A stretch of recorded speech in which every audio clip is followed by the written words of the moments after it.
Bonjour, je m'appelle Cédric Beau. Aujourd'hui, nous allons parler de chinois, encore une fois, et nous allons parler de grammaire. Il n'y a pas vraiment de grammaire en chinois, mais on va parler de structure des phrases. Comment sont placés les mots dans la phrase, et comment est-ce qu'on peut faire évoluer un petit peu le tout, donc pour la structure de base du chinois.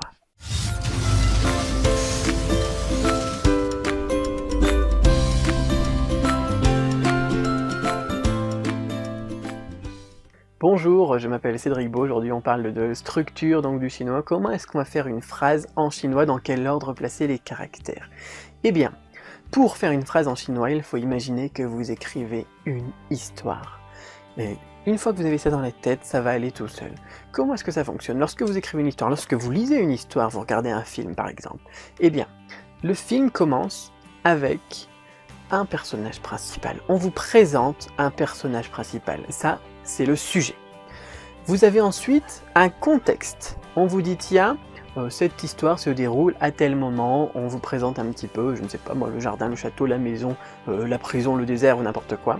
Vous avez un élément, donc, circonstanciel, on va dire, pour parler du français, un complément circonstanciel de temps ou de lieu. Donc, une indication donc, sur la situation du personnage qui était le sujet. Donc, sujet, complément circonstanciel de temps ou de lieu, donc l'acteur et où est-ce qu'il est descriptif.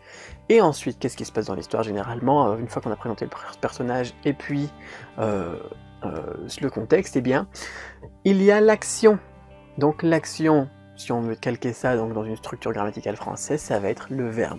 Donc sujet, complément circonstanciel, verbe, et le déroulement, bien évidemment, complément du verbe, et vous avez une structure de base en chinois. Donc on ne va pas dire, par exemple, moi je vais au supermarché, par exemple dimanche. Eh bien, on va dire je, l'acteur, dimanche, le complément de circonstanciel, donc la description, le contexte, et aller au supermarché, l'action et donc le détail de l'action. Et voilà pour les phrases en chinois. Je, dimanche, aller au supermarché. C'est facile, non?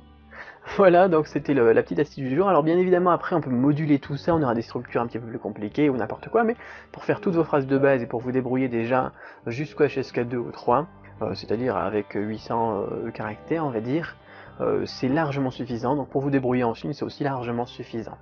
Bien évidemment, après, si on veut mettre le complément circonstanciel de temps en valeur, la description, par exemple le dimanche, eh bien on pourra le mettre avant, comme en français, on dit dimanche je vais au supermarché, on met le dimanche en valeur.